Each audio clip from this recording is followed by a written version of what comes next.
When we were taught what is in the Quran, we were taught three things are in the Quran.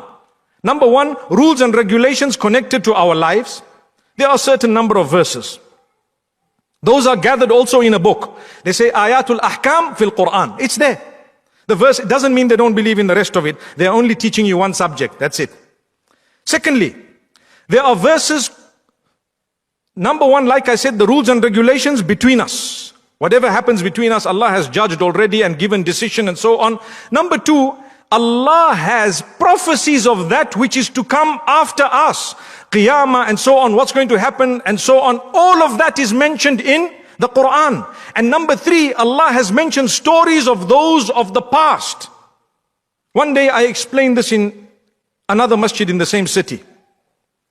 Later on people said, oh, this sheikh said that the Quran is just a storybook. Why don't you listen? We said there are three types of verses in the Quran. There are stories of the previous nations. We draw lesson from, obviously. There are prophecies regarding the future, and we have to take heed. And there are rules and regulations connected to our living, and we shall apply. So all of this is part of the Quran. It's not just one thing. My brothers and sisters, the ummah is bleeding. The only way we're actually going to succeed is by us turning back to the Quran and the Sunnah of the Prophet ﷺ.